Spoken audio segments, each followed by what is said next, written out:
तो इसको बोलते हैं शटर काउंट। एंड तो इस वाले वीडियो में हम बात करने वाले शटर स्पीड के बारे में। हालांकि इसका सिंपल सी लैंग्वेज में समझाने की बात कर दो, शटर स्पीड का मतलब होता है शटर का स्पीड। कैमरे के अंदर एक सेंसर होता है, उसके ऊपर एक शटर होता है और इसी के थ्रू लाइट को ब्लॉक किया जाता है या फिर ज़्यादा देर तक लाइट को इस सेंसर के ऊपर फेंका जाता है।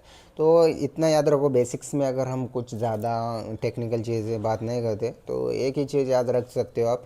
जैसे शटर आप बढ़ाते हो, कैमरे के अंदर शटर का नंबर बढ़ाते हो, ये 1/, होता है मतलब शटर का नंबर जैसे बढ़ाते हो तो उतना लाइट कम आता है और लाइट कम आने की वजह से आपका फ़ोटो डार्क हो सकता है। और शटर स्पीड जैसे ही घटाते हो तो आप सेंसर के ऊपर लाइट ज़्यादा आता है और आपकी पिक्चर ब्राइट हो जाती है।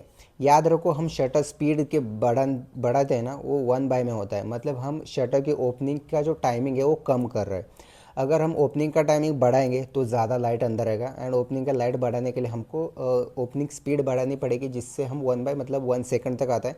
एंड जैसे आप इसको बढ़ाते हो ये 1/100, 1/60, 1/180, 260 ऐसे आगे बढ़ता जाता है। और जब ये आगे बढ़ता है तो टाइमिंग कम हो जाता है शटर का, तो उसकी वजह से लाइट कम आता है। तो ज़्यादा टेक्निकल चीज़ें याद नहीं रखना चाहते हो तो कोई दिक्कत नहीं, आप सिर्फ इतना याद रखो, शटर का स्पीड बढ़ाने से लाइटिंग कम आती है एंड शटर स्पीड कम करने से लाइट अंदर ज़्यादा आती है। उसकी वजह से पिक्चर डार्क और वाइट होता है। और शटर ज़्यादा बढ़ाएंगे तो पिक्चर डार्क हो जाएगा एंड कम रखेंगे तो वो ब्राइट हो जाएगा। फिलहाल के लिए बस इतना आप याद रख सकते हो बेसिक। फिर भी समझने में दिक्कत हो रहा है तो बस एक चीज़ याद रखो, टाइमिंग।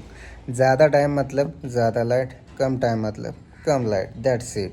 और कभी आप कंफ्यूज वहाँ होते हैं जहाँ पे शटर स्पीड लिखा होता है कैमरे के अंदर। कैमरे के अंदर क्या होता है कि लाइट को 1 सेकंड, 2 सेकंड और उसके बाद जो जीरो के नीचे जो होता है ना, तो 1/, होता है। तो 1/, वो नीचे नंबर होता है, तो वो नंबर जैसे बढ़ता है ना तो वो टाइमिंग कम होता जाता है। बस इतना याद रखो, दैट्स इट। आपको शटर स्पीड पता चल जाएगा। उसके ऊपर की चीज़ों के बारे में हम कभी और बात करेंगे, लेकिन बेसिक्स में बस इतना ही काफ़ी है।